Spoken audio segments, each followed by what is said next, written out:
webinar. Thanks very much. Thanks very much, Siobhan. So I'm Adrian Weckler. I'm the tech editor of the Irish and Sunday Independent. I'm delighted to be here today to look through a very important and relevant issue, particularly on the 75th anniversary of the UN Declaration on Human Rights. And we're going to talk to a few people today, among them Pat de Brún from Amnesty and Olga Cronin from the Irish Council for Civil Liberties. But really, the focus for the first 15 minutes is with a very special guest who is dialing in today from the world's largest refugee camp, from the world's biggest stateless community, and that's Sawyeddollah, who's a member of the Rohingya community, and he is among a number of people who's currently taking Meta to court. Sawyeddollah, you're very welcome to this broadcast, to this and this podcast. We'll come to why you're taking Meta in particular to court in a moment. But first, as I said, you're dialing in today from the world's largest refugee camp, somewhere where you've lived for the past 6 years. Can you briefly remind us, how did you get there and what caused you to flee your home in Myanmar? Yeah, first of all, thank you so much for having me here today, and thank you so much to all the participants for joining this event today. So to briefly share about the situation that caused me to be in this stage today is it's all because of simply being a Rohingya. So to just elaborate a bit, like what does it mean by simply being a Rohingya can cause like these issues. So when I born to my Rohingya parents in Arakan in Myanmar, I born in a society, in a place where discriminations against Rohingya were already in place. The right to citizenship for the Rohingya were already banned, and the right to higher educations were already banned for the Rohingya peoples. So we can easily say like I stayed and I grew up in a society, in a place where there was a specific rule by law for the Rohingya, especially like it's separate regional law specifically for the Rohingya people. So the right to having our life was restricted, especially there. So during that time, I grew up in that society, and I even didn't understand like the situation I had been going through is like a kind of human rights violations for me and for other people, because that is how the society and the policy of the country made people think like that. I personally like feel something like maybe this is the life, this is how the life is. Some kind of thing like that. So when I say, may I stop you there for 1 second, Sawyeddollah? Can you just give us an inkling of what was the basis of that discrimination? Why are the Rohingya people being discriminated against in Myanmar? Yes, actually, like there might be various reasons. There might be different reasons of why there is a discriminatory policy and discriminations against Rohingya in the country. It is simply because of the Rohingya. Like Rohingya is a separate groups. I mean, Rohingya are an ethnic groups there in Myanmar who are not like other groups, and Rohingya have their own cultures. Rohingya have their like Rohingya follows the Islam religions. So Rohingya have their own traditions. So Rohingya are a groups in Myanmar. So those who create hates against Rohingya, I mean those who hates Rohingya have their own reasons, and like we can say it's like a kind of like lots of racists there in our country in Myanmar who made this against us, because we are a group, we are a particular group of people in Myanmar. So this resulted in you and your family effectively being run out of the country. Yes, actually, like that kind of situations step by step changed even more bad, more worst for the Rohingya peoples. So there are a lot of factors, a lot of aspects that contributed to the improvement or our improvement of our life into a more bad ways. And finally, like it is not only me, not only my families, it is like about 1 million Rohingya who were forced to leave the country during 2017. So actually, it was not suddenly Rohingya wanted to leave the country because of the persecution, because of the like human rights abuses, but it's also like a systematic policy. The extremist people plan very systematically to drive the Rohingya people from the country. So finally, like now, as we speak, we had no way. you are in one of the world's biggest refugee camps, and you can't leave that, correct? In Bangladesh. Yeah.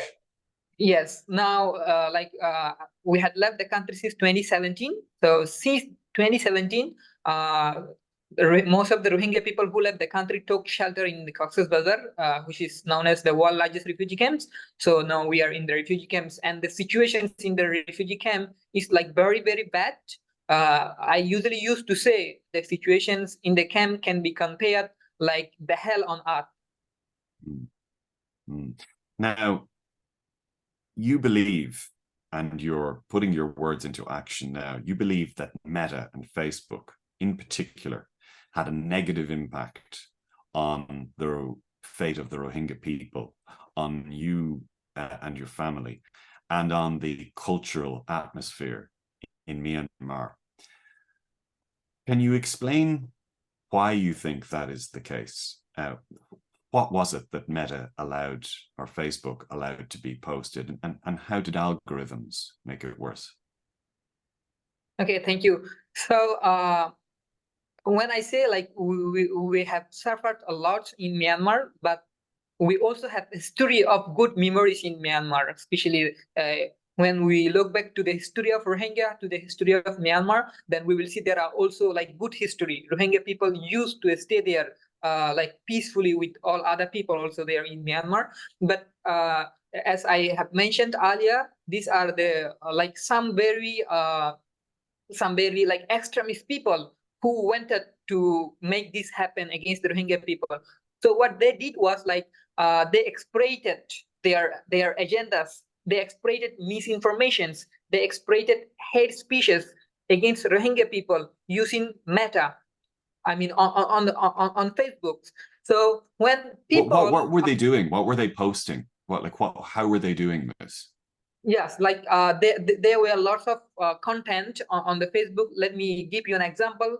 For example, in one of the posts that I personally saw on Facebook was saying like, if this Bengali, so they refer us like a Bengali, people from Bangladesh, like something. Is the Bengali are allowed to stay together with us in our country? Soon we will see our president with bear. So they are saying something like, if they allow us to stay in the country, then maybe like we will take over the country, something like that. And also lots of misinformations were spreading in the country. Let me say, for example, there was a big misinformations they shared who like created like extreme hates in the mind of Rakhine people, especially in Rakhine. So the post was saying something like some Bengali people, referring to the Rohingya, some Bengali people raped a Rakhine girl and killed. So it was like later we came to understand that it was false information. There were nothing happened like that committed by the Rohingya people. So it was like just a false information spread intentionally to create hate in the mind of people. So and this was being spread on social media. Yeah, obviously on the Facebook especially. So when those kind of posts and contents are spreading on social medias, like I personally witnessed something like, for example, during that time when the hateful contents against Rohingya were spreading on Facebook, Rohingya were not allowed to use a smartphone, even a smartphone. So it was very rare Rohingya who were able to use a Facebook account. Even like when I used a Facebook account, I had to hide my real identity on Facebook. I didn't able to put my real name on Facebook, because if the authorities see that I'm using a Facebook, then they will understand I'm using a smartphone. Then they will come to arrest me. They will come to punish me. So like there were very few Rohingya who used smartphone and an account on Facebook secretly. But Rakhine people and other people were like allowed, and they were encouraged to use even Facebook and smartphones. So like when there is any post against Rohingya on social media, it automatically go viral in very short times. So that is something I noticed on Facebook. And like there are also not only like the post against Rohingya are on the Facebook, there were also some other posts on Facebook. But when I compare those posts with the posts that are against Rohingya people, so those posts got more like, more shares, more comment, and more engagements of the people. Like that's something. So it automatically go viral within a very short times. But the Facebook failed to remove those kind of content, and in my understanding, even they help those posts reach to a wider reach of people, that kind of thing. So now you're part of a case being taken in Ireland against Meta, because Meta has its headquarters here, its international headquarters here in Dublin, about these issues. What is that case seeking to do? Yes, actually, like after when we came to understood that the Meta also contributed their business to our suffering, then we tried to communicate with Meta, and actually we even communicated. We even had meetings with the Miranda from the human rights sessions in Facebook in Meta.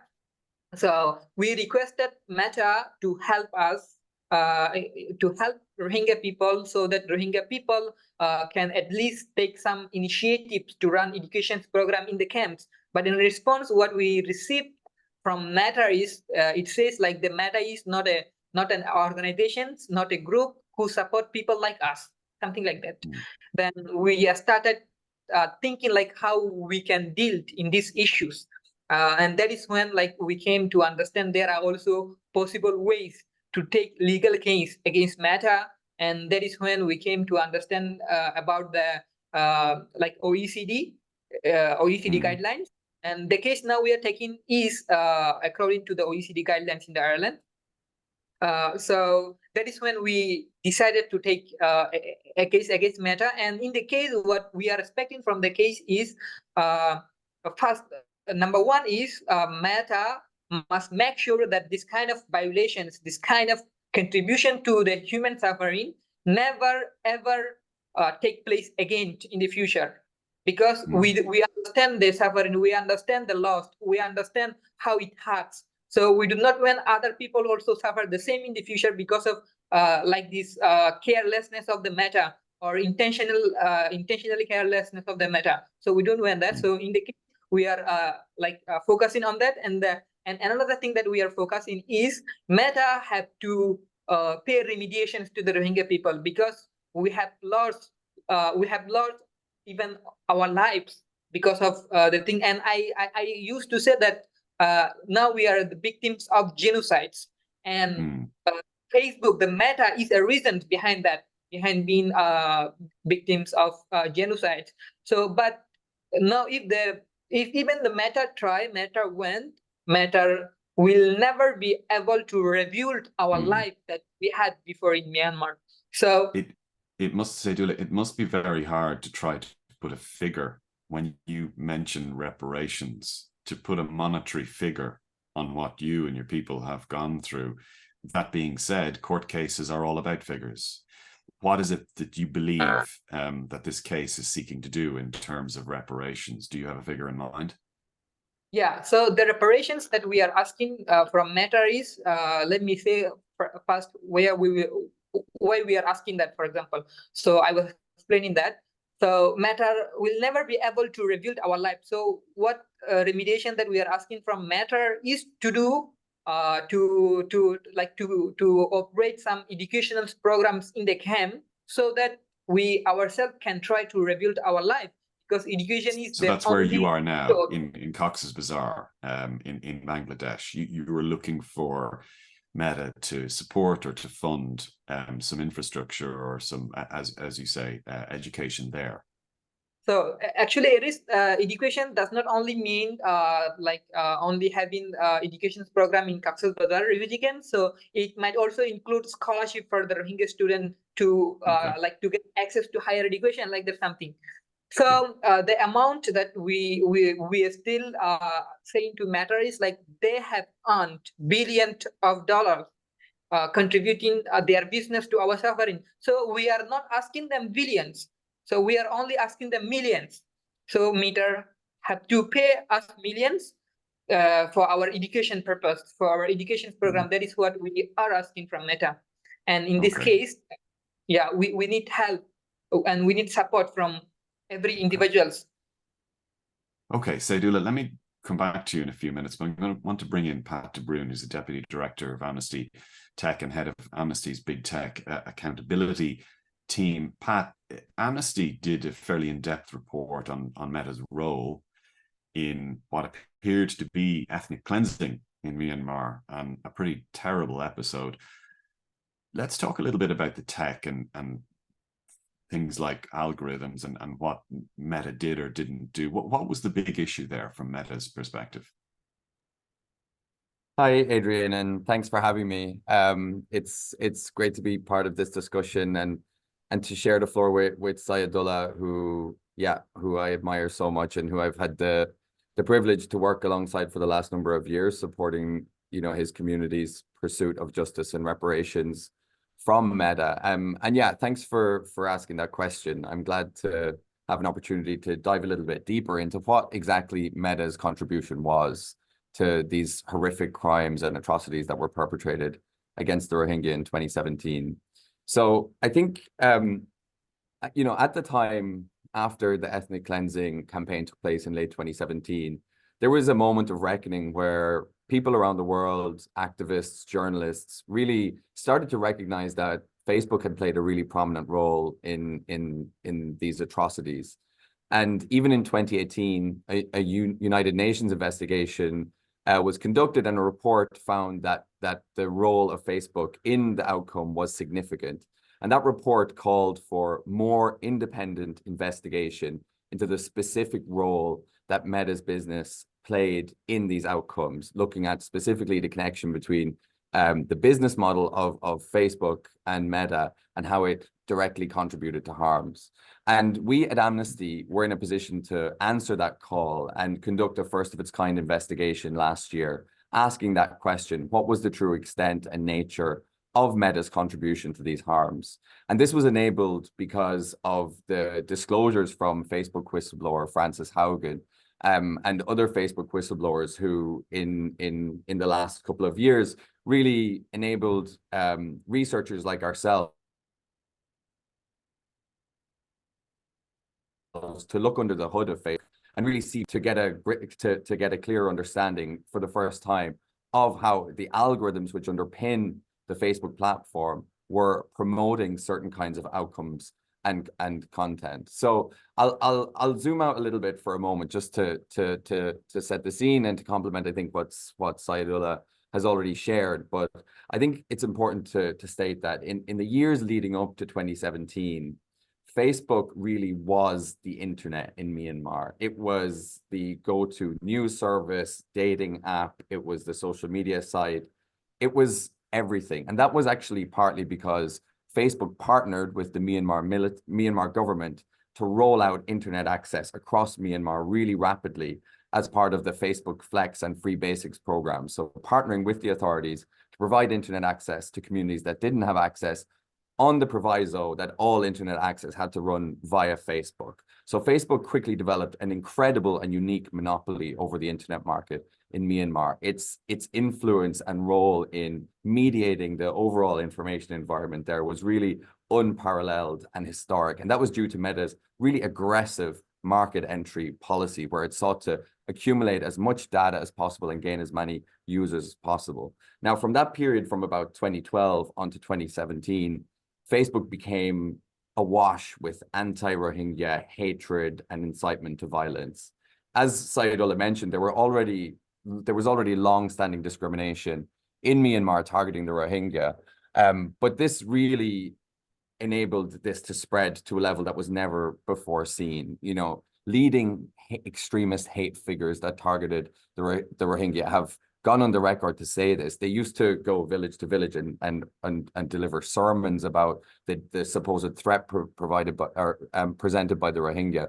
But with Facebook, they could reach completely new audiences and spread those messages like never before. Can I jump in there? So you mentioned the 2018 Facebook commissioned report, in which they admitted themselves, and I'm quoting, that we weren't doing enough to help prevent our platform from being used to foment division and incite offline violence. We agree that we can and should do more. Now, the same report, though, also found that Myanmar's legal framework didn't and doesn't itself reflect really much by way of universal human rights principles.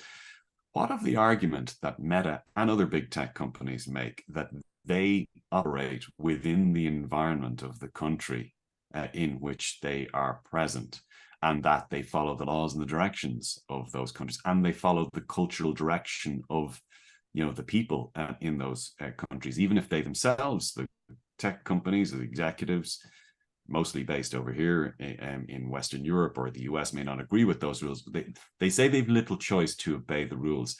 How do we address that position?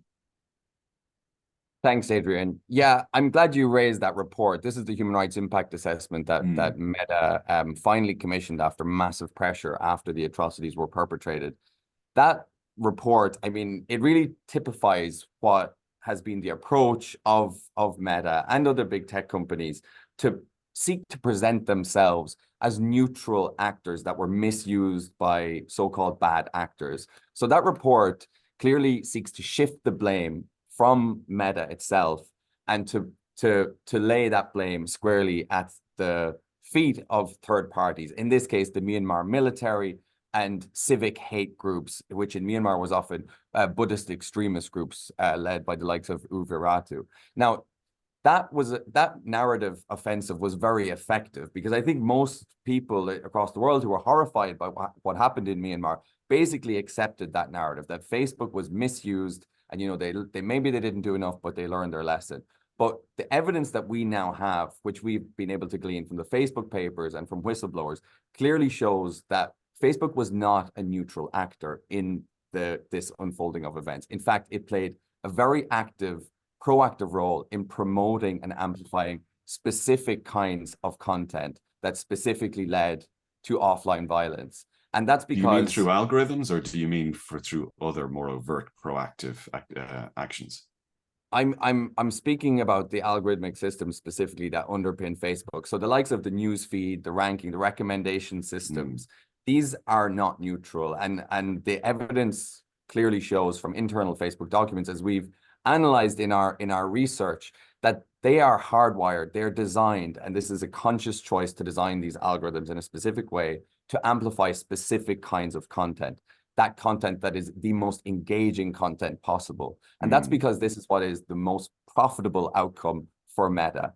But internal Meta research, plus plenty of external research at this stage, shows that optimizing your algorithms for engagement, for maximum engagement, leads to the proliferation of incitement to violence, hatred, and mis and disinformation and other forms of extremely harmful content that can and does lead to severe offline consequences. And this was never been so severely seen or so tragically seen, I think, than in the case of the Rohingya. But in addition to those design choices around what underpins the Facebook platform, there was also, as I said, the active and aggressive pursuit of market dominance with little to no human rights due diligence. This was an incredibly fragile context, and businesses, no matter where they operate in the world, have responsibilities under international human rights law and standards. They have a duty to conduct appropriate human rights due diligence that takes into account local sensitivities,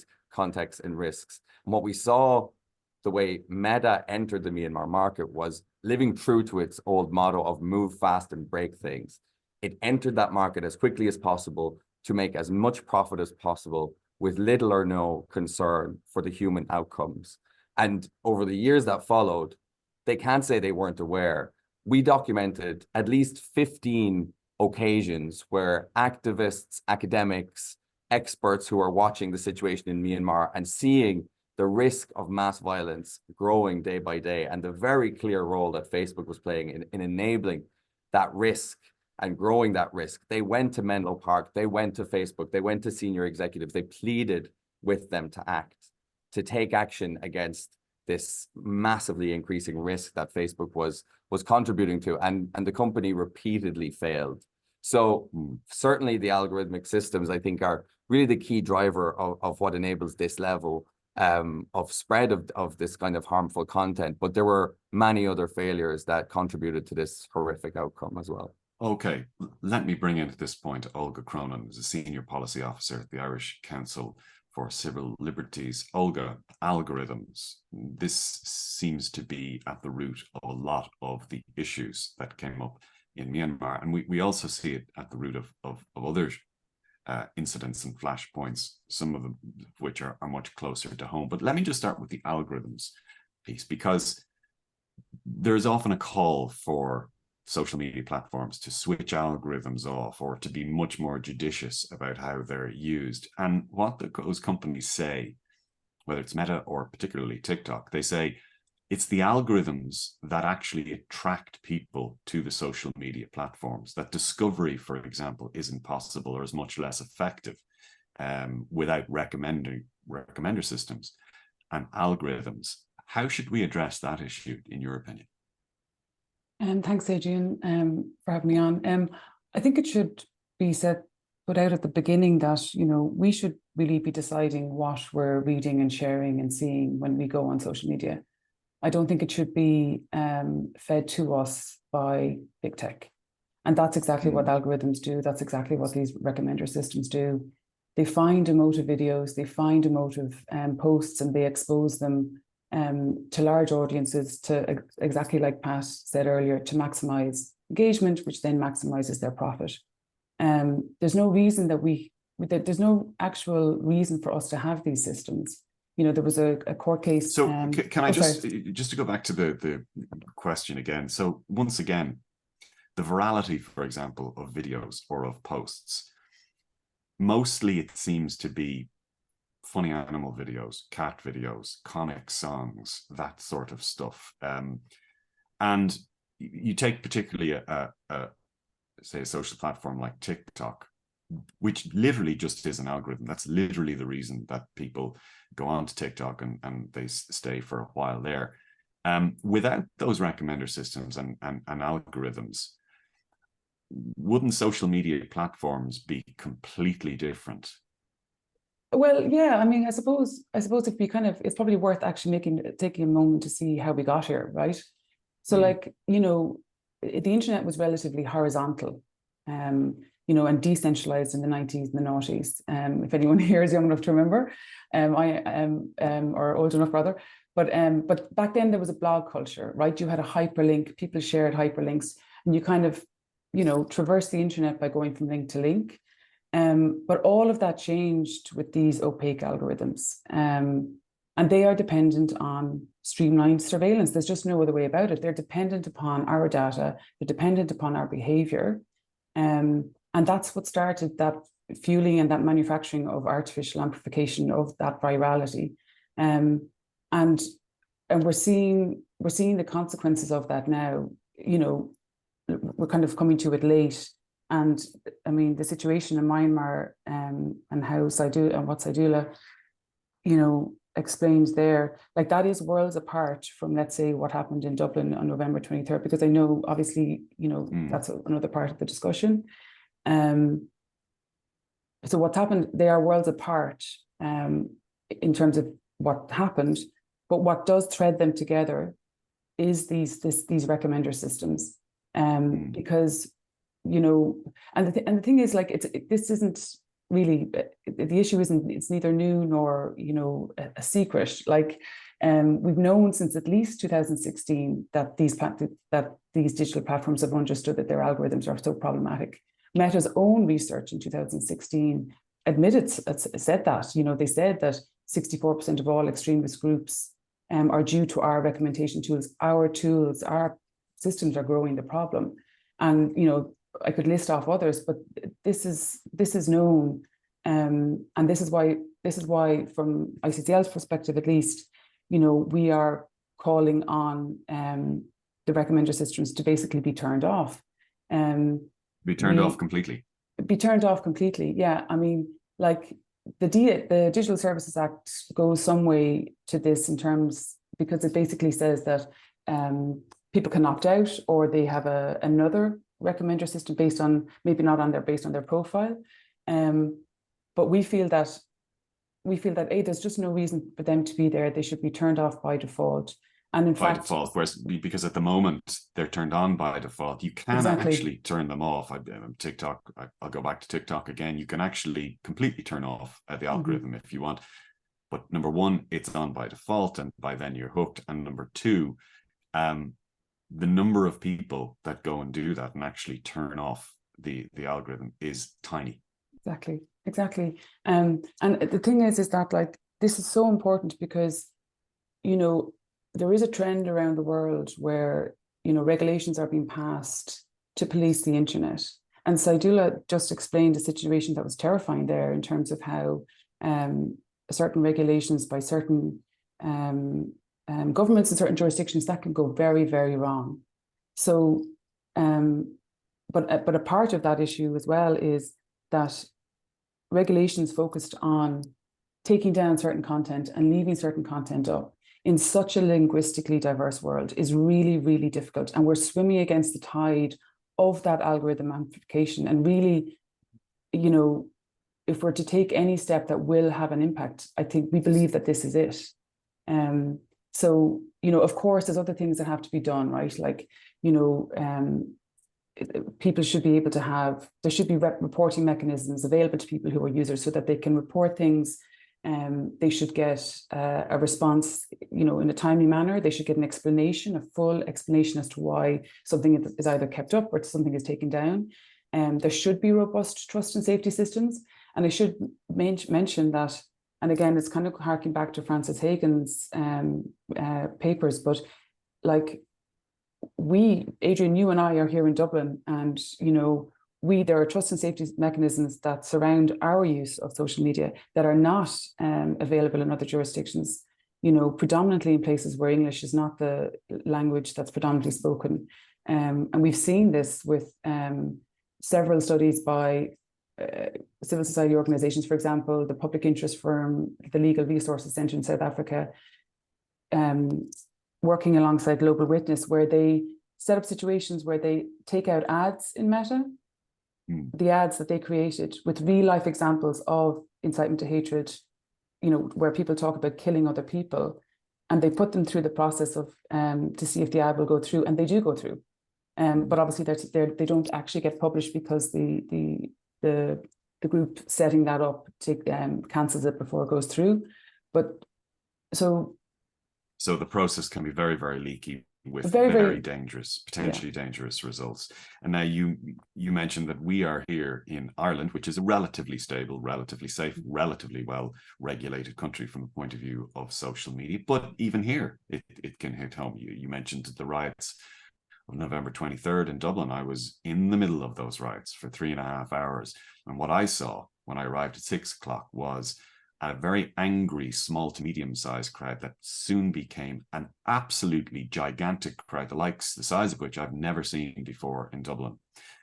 Now, clearly there was a role that social media platforms had there. I spoke to the Online Safety Commissioner about it. Subsequently, she said that they were very, very worried about it, that they saw a lot of warning signs. From your point of view, do you see evidence there or problems there, even in a country like Ireland, with how social media platforms are used to spread this sort of stuff? Thanks, Adrian. I know you were at the riots. I should say that I personally wasn't there, so I didn't witness it, but I obviously saw all of the social media coverage of it and the news media coverage of it. I also don't think I know anyone who took part in it, but this is all to say that I'm can only speculate or assume why people acted in the way they acted. And it did look terrifying. But I do think those points are important to be made, because, what we did see was a sudden societal breakdown, you know, and I think it's really important for us as a society to understand why it happened in order to hopefully as a society to heal, because the last thing we need is more division and more hatred and lack of compassion. And I think if we really truly care about our society, we have to care about why people acted in the way they acted, and clearly felt that they had nothing to lose rather by acting the way they did. So it's a complex situation from a societal point of view, but from a social media platform, tech point of view. I think that from what we saw, there was very emotive content that went viral, you know. We also saw, you know, in light of it, I think we also saw people on social media saying, you know, I have contacted you to stop sending me this type of content, but you're still sending it to me, you know. So, I mean, I think obviously there's a kind of post-mortem going on in terms of Garda resources and what did happen on social media. I know that members of the different representatives of the platforms before an Oireachtas committee last week. So I think there's lots to be learned yet. And, you know, some people are before the courts and investigations are ongoing. But I think it's clear that social media did have a role, for sure. And just finally, Olga, and just on that theme, taking into account all the points you've just made over the last few minutes, where does the responsibility for moderation run up against freedom of expression, which was definitely a theme during the Dublin riots, and I'm sure it's a theme elsewhere in the world as well. One person's statement can actually incite people and yet may not fall foul of moderation rules. In a country like Germany, for example, it's an offense to deny that the Holocaust happened. It's not in some other Western countries. And that's an example of where social mores and what can be really dangerous speech actually changes. But we're now in an internet world. So how difficult a question is that in terms of the responsibility for moderation against freedom of expression? I think it's a really important question. And, you know, it's a question I think that we're going to have to continually ask ourselves, Adrian, because yes, it's different in jurisdictions. It's very difficult to come down on, you know, a black and white question, like a line, and say, once you say this, or, you know, it's very, very difficult. There's so many variables involved in making that decision. And it is exceptionally tricky. You see, that's what the tech companies say all the time. Anytime they're asked about this, they say, well, you know, we're allowed to allow this kind of statement here and not here. We're constantly having to tread this line. Now, I know we're questioning the good faith of the biggest of these companies in some of the points in discussion we've had earlier on, but there probably is something to that in some countries. Yeah, there would be. I mean, like, these are big tech American companies where they have immunity from any kind of kickback in the US because of legislation there, and also the First Amendment. But, you know, there is what we would call, you know, the Article 19 have this very useful hate speech pyramid, and it kind of outlines what can be said and what can't be said. When it passes that threshold, when you are inciting someone to take action, to be violent, to kill someone.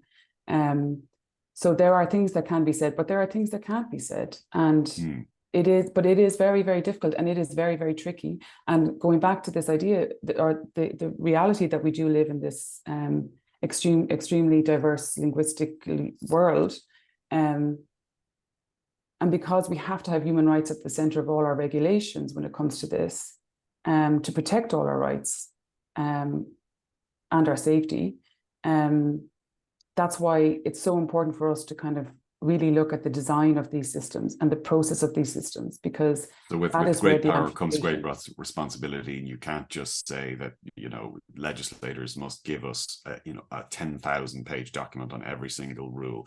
If you're the one who is the gatekeeper to all this speech, you actually have greater responsibility to moderate. Now, let me bring in some of the other speakers, because I do have a few questions that have come in from the audience. You can post those questions on the Q&A box there on Zoom, which you should be able to see. The first one is from an anonymous attendee who asks, what could social media companies do differently with their algorithms to stop violence and hate speech from being promoted? Sawyeddollah, it's something that I actually wanted to ask you. Do you have a view, given your experience and your current training, indeed, as a lawyer, do you have a view on what a company like Meta should be doing differently or should not be allowing? Yes, thank you. Actually, in my understanding, like there are possible ways to do that, to make it happen.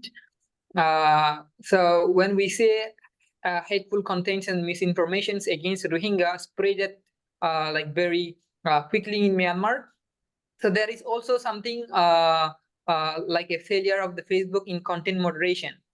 For example, during that time, Meta Meta had not enough content moderator for Myanmar especially. So like they can increase the number of content moderator, for example, for a specific group of people, for a specific language, for specific locations. So now you can see, for example, lots of Rohingya people are using Meta, Facebook, but there are no single Rohingya in Meta working in content moderations.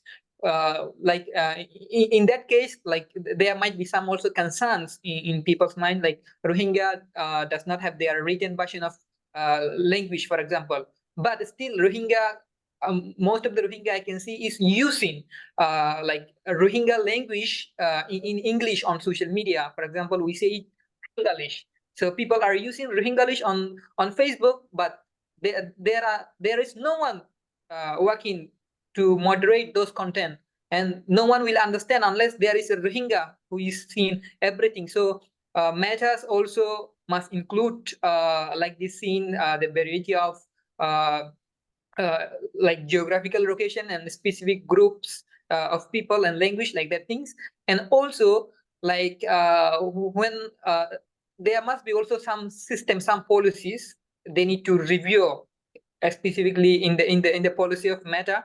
For example, if there is there is a post that they see most of the people are engaging, and I believe they make it more popular, they make it that post reach to more people. So that kind of policy must be changed. The policy of making post reach to more people must be equal for every post. I mean, so in my understanding, so you would agree with Olga. You'd prefer to see restrictions on the recommenders and the algorithms that push posts out in general. You think the price to be paid for the what pleases people, what amuses people, it's too great in terms of the danger. Is that it? Yeah. Also, like I'm saying it for the posts that are even in general, that are even not targeting any specific people, but the posts that will target that might be harmful to any specific group of people or any even individual, then Meta must not allow those posts on Facebook. They must have they must have people, they must have policy to quickly delete or to quickly remove those content from their platform. They must have that kind of capacity. They must build, they must empower their company before. And another one thing that when I say like I believe they have a mechanisms to boost the post, because like we can also see like there are some paid promotion systems in the Meta. For example, if anyone went to sponsor any post, then like if that person pay Meta some money, then Meta themselves make that post reach to a wider reach of people, like that. So they already have that kind of systems in their mechanisms. So they need to review all of that, is what you're saying. Sawyeddollah, have you ever tried to contact Meta or to talk to them or ask them about any of this? Actually, like when we contacted with them earlier, before having this case, then like they refused whatever like request that we made to them, and after that I didn't personally communicate with them. Okay.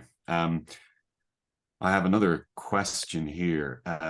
It relates to it. This is from Elisa S. It says, is Amnesty International also conducting research on Facebook Meta activities in Myanmar, the current situation of people there beyond the Rohingya situation, especially since the 2021 coup d'etat and the involvement of other big tech companies, considering that the Myanmar military army is probably utilizing these online platforms? Really what I think that question is saying, are we, while Meta is clearly a focal point here, are other big tech platforms also involved?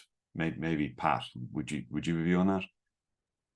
Yeah, happy to come in on that, Adrian. Thanks. I think firstly, it's important to note that in respect of the specific atrocities perpetrated against the Rohingya in 2017, Facebook was really the only game in town. I mean, there was really no other tech platform of significance at the time. Now, yes, since then it has diversified to some extent. Facebook is still by far and away the biggest and most significant player. But yeah, we have seen actually, because in response to a lot of public critique of Facebook specifically, they did start to take more enforcement actions, taking down problematic content and banning certain accounts associated with the military and other kind of public hate figures. And as a result, some of those figures migrated, especially to Telegram. And yeah, we have been monitoring that and researching it.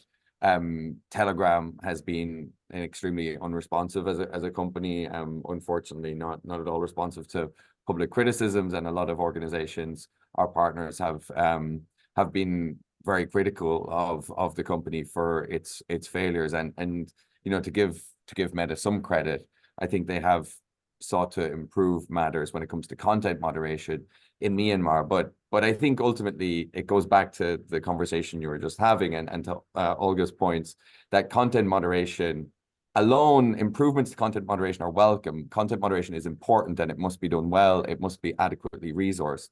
But ultimately, faced with the power of these algorithms and how quickly and how widespread they can spread harmful content, you're really playing a game of whack-a-mole, and it's really not equipped as a response to prevent and effectively mitigate the harms that are inbuilt into these algorithmic systems. And that's the case in terms of what we see in Myanmar today. And I think that applies across the board. Again and again, we'll see tech companies and often also, you know, regulators going to content moderation as the presumed effective solution to the harms associated with these platforms. But really, as Olga has been saying, we have to go to the root cause. And that's looking at the business model based on invasive data collection and the recommender systems that prioritize engagement at all costs and continue to have really severe consequences for our rights. Sawyeddollah, do you feel that you and your people have been forgotten? Yes, actually, yeah, it is true. I not only myself, there are also many people who are feeling like that. And you know, it's already more than 6 years that we have been suffering our life here like hell in the refugee camps, and that is making people like people feels that everyone forget us, and people are losing their hopes and futures and also dreams. That is the reason now we can hear like we are seeing many of the Rohingya people are leaving the camp through dangerous sea routes, even in search of a good future, in search of the dream they have, for example. And there are not only this case against Meta, there are also other cases that we are having against the perpetrators. Especially Meta is the tool that perpetrator use, and because of that tool has been used, the tool owner is also perpetrator. We say like that. So there are also direct perpetrators in Myanmar. So we are also having cases, legal cases against those perpetrators, especially in the world courts, the court in I mean the ICC, International Criminal Court, and International Court of Justice. So we are also having cases there. but it's taken a very long time, and it make us feel like the international justice mechanisms is doing very less for us, and international communities is also doing very less for us. And that is why like people are losing hopes and feeling we have forgotten already, because we cannot take any do you positive feel step. that they're focused right now on Ukraine and the Middle East and other areas while you're there for 6 years?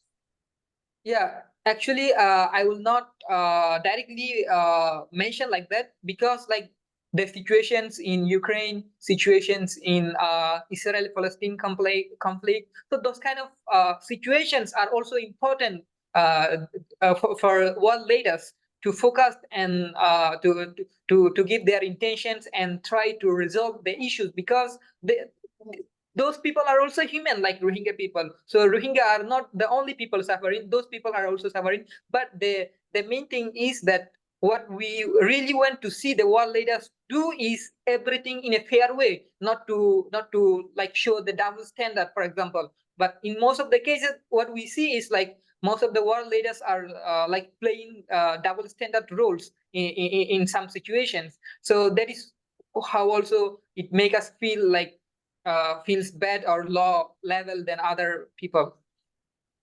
Before I hand it back to Siobhan Sawyeddollah, there is a question in from Jamie, who first of all congratulates you on your on speaking out and for what you're doing, but who also wants to know, what can we do from Ireland to help your cause?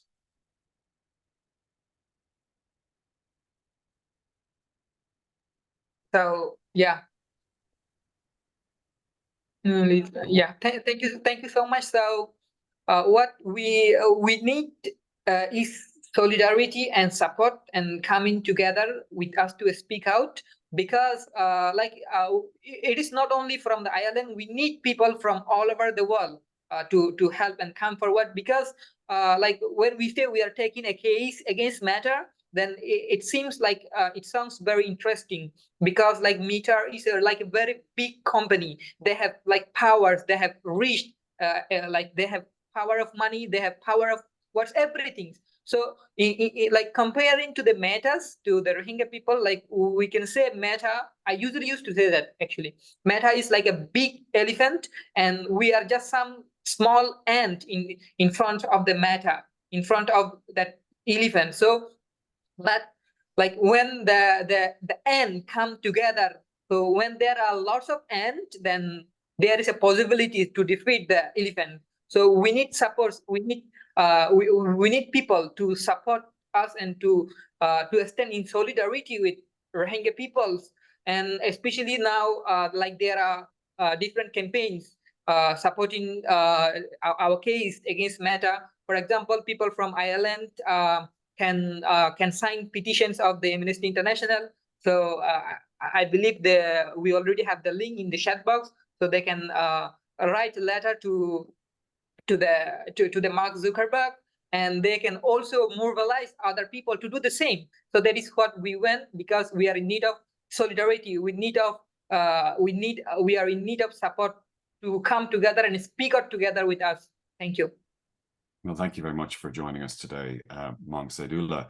My thanks also to Brún from Amnesty and to Olga Cronin from the Irish Council for Civil Liberties. And now I'm going to pass it over to Siobhan Murphy, who's Campaigns Officer of Amnesty Ireland, to wrap it up. And yeah, I just want to say thanks so much to the incredible speakers who joined us. I think I've certainly learned a lot about big tech and the risks to human rights, and I feel very motivated to take action. And I think it's a hugely complex issue, and these big tech companies are very powerful. But we have a few suggestions of how we can support Sawyeddollah, as we've already shared, and how we can stand up to Meta and call for better human rights protections in big tech. So please join us for Right for Rights, where we're writing to Mark Zuckerberg. It's actually very incredibly powerful to write your own letters to Mark, to the CEO. You can also show solidarity with Sawyeddollah, write a letter to him when we share through our channels. You can post it to us in the Amnesty office, or I've also shared a click to tweet. And we're joining hundreds of thousands of people across the world for Right for Rights, and it's a very powerful campaign. It's actually the biggest human rights campaign in the world, and a very big campaign for Amnesty. And we see a lot of progress and support for individual cases every year. So it's a way that we can tackle these very grave human rights issues. I also shared a link for a forum so we can improve these webinars. And I will be sharing kind of links to our social media now.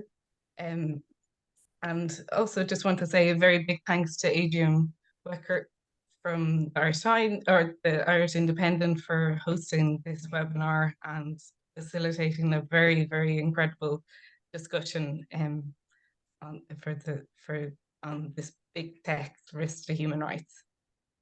But we will be in touch. We'll share these resources by email, and the recordings will be put on our social media.